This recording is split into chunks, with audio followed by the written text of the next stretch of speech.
We're through the opening 2 rounds of this year's China Open, so with that being said, let's go back and review those opening 2 rounds by going over the good, the bad, and the ugly. Now, anybody that's come to this channel before would know we always get started with the good, and for today, I'm going with Karolina Muchova. Remember, Muchova banged up a little bit here in 2024, missed a lot of time due to injury, but since coming back has looked very good. She's coming off a very good showing in this year's US Open. Now, through the opening 2 rounds of this year's China Open, she's looking very strong. We'll see if momentum is there and if she could do something in this tournament and make a deep run like we just saw her do in the US Open.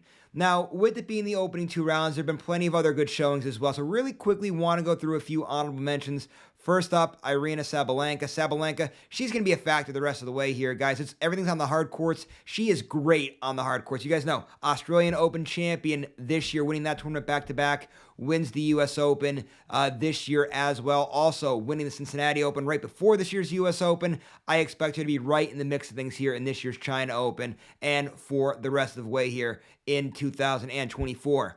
Also, really quickly, want to talk about the hometown girl, Qinwen Zheng. Zheng playing in her home country of China.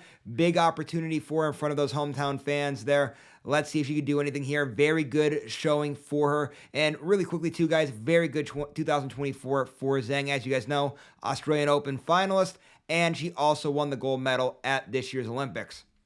And now, really quickly, just one last honorable mention in this category.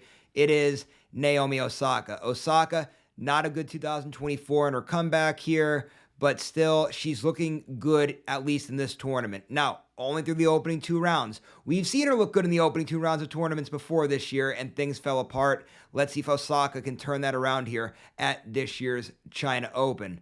All right, now we go to the bad category here today. And for me, I'm going with somebody who a lot of people had pegged was going to have a good 2024. We're still waiting to see it. It's Liudmila Samsonova. Samsonova, again, like I just said, a lot of people were very high on her coming into this year. We haven't seen her make a deep run yet into any of these really big tournaments like that, and we're not going to see that in this year's China Open. She was eliminated from this year's tournament. Tough break for Samsonova.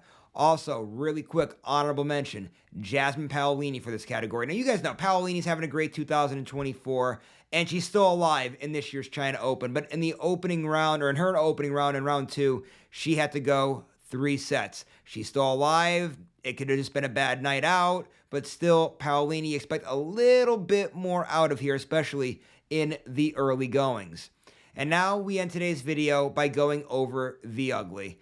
And today's person in the ugly category is going to be your Wimbledon champion of this year, Barbora Krejcikova. Now, again, Krejcikova, as you guys know, she won this year's Wimbledon, and that was her second major championship. Remember, winning a French Open in the past. But outside of that Wimbledon this year, it's been a bad year, and here we are in this year's China Open. She's eliminated already. Very bad showing for Barbora Krejcikova. All right, so that was your good, the bad, and the ugly from this year's opening 2 rounds of this year's China Open. It's going to be a fun tournament. We already have some twists and turns with some top players getting eliminated early, but the main ones all still in play. Can't wait to see how this tournament's going to play itself out at this year's China Open.